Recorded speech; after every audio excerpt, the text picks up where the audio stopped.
اگر کبھی آپ کے ساتھ ناانصافی اور زیادتی کی حد ہو جائے تو صرف اتنا سوچ کر خاموش ہو جانا کہ جو ذات اوپر بیٹھی ہے وہ بہت بے نیاز ہے۔ عورت کو مرد سے نہیں بلکہ عورت کو عورت سے تحفظ کی ضرورت ہے۔ ایک عورت دوسری عورت کی خوشیوں کی سب سے بڑی دشمن ہے۔ جیسی بیٹی چاہتے ہو ویسی بیوی لاؤ۔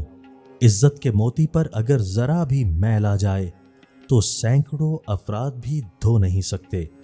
اگر آپ کسی سے محبت کرتے ہیں تو اس کے ساتھ نکاح کا حلال رشتہ جوڑیے۔ مرد کہتا ہے عورت دولت کی پجاری ہے۔ مرد یہ کیوں بھول جاتا ہے کہ عورت مرد کی محبت کی بھی پجاری ہے؟ آپ اس پر ساری زندگی ظلم کرتے رہو مگر کسی ایک لمحے میں اسے محبت کی نگاہ سے دیکھو تو وہ پچھلے وقت کے سارے ظلم بھول جاتی ہے۔ مرد کی وفا کا پتہ ہی عورت کی بیماری میں چلتا ہے کہ سکہ کھوٹا ہے یا کھرا ہے۔ اسی طرح عورت کی دلداری مرد کی بے روزگاری کے وقت پتہ چلتی ہے کہ وہ کاغذی ہمسفر ہے یا واقعی شریک حیات ہے۔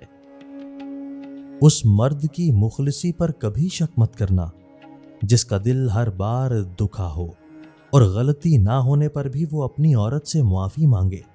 ایسا مرد لاکھوں میں ایک ہوتا ہے۔